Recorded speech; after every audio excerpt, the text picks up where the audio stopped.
আরেকজনের প্রশ্ন, ছোট শিরক থেকে কিভাবে বাঁচবো? এটা তো সূক্ষ্ম বিষয়। অনেক সময় কথা বা কাজে এমন কিছু বলা হয় যা ছোট শিরক বা কুফর, কিন্তু আমার হয়তো জানা নেই। যেমন বাকিটা আল্লাহর ইচ্ছা, আপনাদের দোয়ায় ভালো আছে ইত্যাদি। এরকম তো অসংখ্য কথা আছে। এর থেকে বাঁচার উপায় কি, বা এরকম কিছু হয়ে গেলে কি করণীয়? আমরা বলি যে প্রথমত আপনার সেই সম্পর্কে ভালো আইডিয়া নিতে হবে। হ্যাঁ, অনেকে এই সম্পর্কে পড়াপড়ির চেষ্টা করে না। এই কারণে শিরিক সংক্রান্ত যত বই দেখবেন সবগুলো নিয়ে পড়বেন, ভালো করে বুঝবেন। তারপরেও যদি কোনো অযাচিত বা অজ্ঞতাবশত কিছু হয়ে যায়, শরীয়তে তো ব্যবস্থা আছে দোয়া। হ্যাঁ, কি ওয়াস্তাগফিরুকা মিম্মা লা আ'লাম, ওই যে দোয়ার একটা অংশ।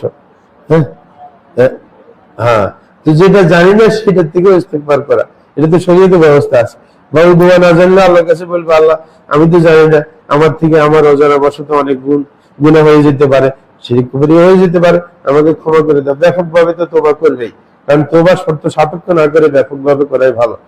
তাহলে যেটা অজানা সেটাও ইনশাআল্লাহ মাফ হয়ে যাবে।